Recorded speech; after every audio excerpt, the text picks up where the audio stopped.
شریف کی روایت میں آیا ہے اور ترمذی میں اور حضرت فضالہ رضی اللہ عنہ کی روایت میں، یہ بھیا ہمیں نہ لکھ کے بھیجا کرے، ٹھیک ہے نا. اس سے سوائے اس کے کچھ نہیں ہوتا کہ ہم اسے پڑھ کے فوری طور پہ یہ حدیثیں ہم نے پڑھی بھی ہیں، پڑھائی بھی. ہم کئی بار عرض کر چکے ہیں کہ ہمارا کوئی تعلق اہل حدیث سے نہیں ہے. پکے ٹھیٹھ حنفی، پکے ٹھیٹھ حنفی، پکے ٹھیٹھ حنفی. ہمیں نہیں سمجھ میں آتی امت میں جو 1500 سال سے ہمارے بزرگوں نے دین کو سمجھا ہے، آخر اس کو چھوڑ کے اب نئی نئی باتیں اور نئے نئے فرقے بنانے کی ضرورت تمہیں کیا پڑی ہے؟ اور کوئی کام نہیں رہ گیا. حدیث میں آیا ہے، حدیث میں تمہیں کیا پتا حدیث میں کیا ہے؟ کہ ہم حدیثیں پڑھنا شروع کر دیں تاکہ گمراہ ہو جائیں ولیعاذ باللہ.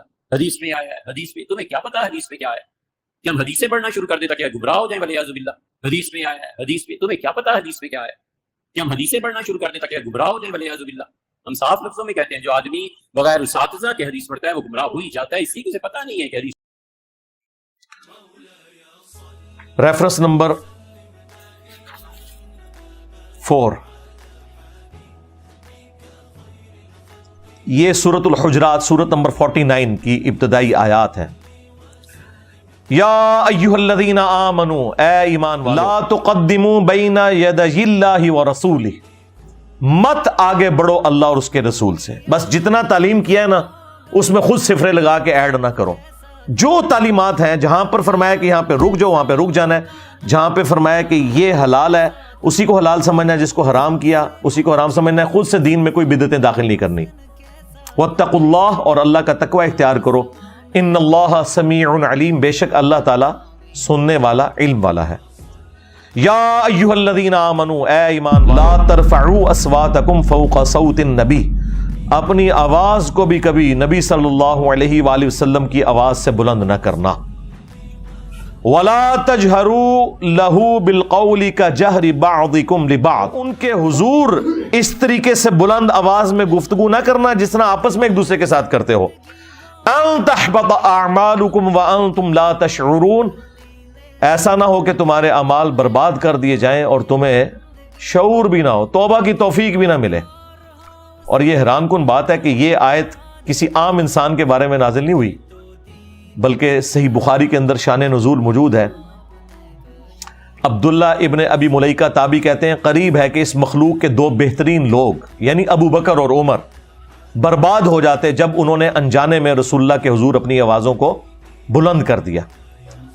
ایک قبیلہ آیا ہوا تھا، نبی الاسلام کی یہ مبارک عادت تھی کہ جب قبیلہ اسلام قبول کر کے واپس جاتا تھا تو ایک فوکل پرسن آپ مقرر کرتے تھے. حضرت ابو بکر نے مشورہ دیا کہ اس کو فوکل پرسن مقرر کریں.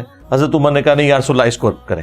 اس میں وہ آپس میں ان کی تلخ کلامی ہوگی. نبی الاسلام سے کوئی بدتمیزی نہیں کی، آپس میں آوازیں بلند ہوئی تو یہ آیات نازل ہوئی کہ اگر تم نے بھی رسول اللہ کے حضور آپس میں بھی بات کرتے ہوئے آواز کو بلند کیا چھٹی ہو جائے گی. تو سرکار اگر یہ ابو بکر و عمر کا سٹیٹس ہے تو اڑے بابے تے شاہی کوئی نہیں. یعنی نبی الاسلام کی آواز سے آواز بلند کرنا اعمال کو برباد کرتا ہے. نبی کی حدیث سے کسی بابے کے قول کو بلند کرنا وہ تو تمہارا ایمان ہی برباد کر دے گا، کیونکہ میرے نبی سا ہے ہی کوئی نہیں، تیرے بابے تے شاہی کوئی نہیں، بلکہ بابے تے شاہی کوئی نہیں. یہ دیکھ لیں، یہ کتابوں کا خدا ہے. اب اسی بخاری کی حدیث میں آتا ہے کہ عبداللہ ابن زبیر کہتے ہیں کہ ان آیات کے نازل ہونے کے بعد حضرت عمر اتنی آہستہ آواز میں گفتگو کرتے تھے کہ حضور کو سنائی نہیں دیتی تھی، اور آپ کہتے تھے عمر اونچا بولو مجھے آواز ہی نہیں آ رہی. اتنے ڈر گئے. پھر اللہ تعالیٰ نے اسی کا انعام دیا، اگلی آیات نازل ہوئی. ان الذین یغضون اصواتهم عند رسول اللہ، بے شک وہ لوگ جو اپنی آوازوں کو پست رکھتے ہیں رسول اللہ کے حضور. اولئک الذین امتحن اللہ قلوبهم للتقوی، یہی وہ لوگ ہیں جن کے دلوں کو اللہ نے تقوی کے لیے چن لیا. یہ پرہیزگار لوگ ہیں.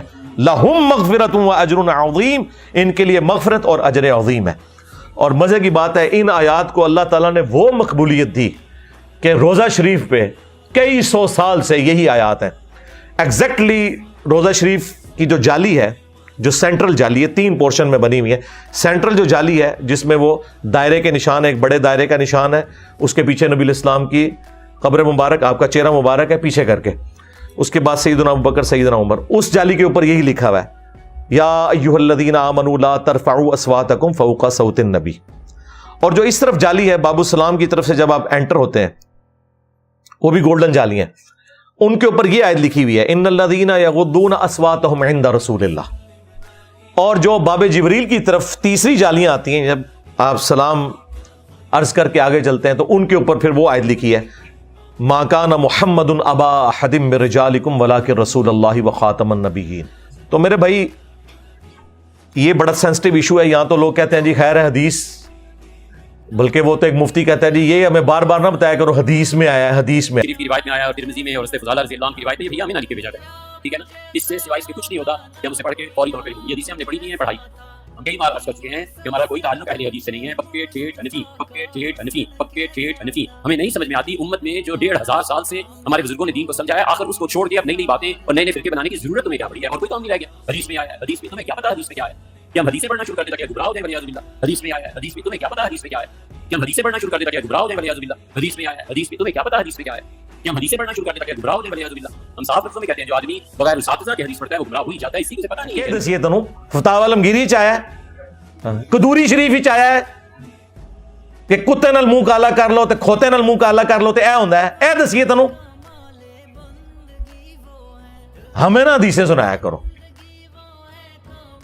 سورۃ النساء کی آیت نمبر 65 میں اللہ تعالیٰ نے فرمایا ہے کہ اے نبی تیرے رب ہونے کی قسم یہ مومن ہی نہیں ہو سکتے جب تک کہ ہر معاملے میں آپ کو اپنا حاکم نہ مان لیں، اور جب آپ فیصلہ کر دیں تو اپنے دل میں بھی اس کے بارے میں کوئی کجی محسوس نہ کریں، تب یہ مومن ہوں گے۔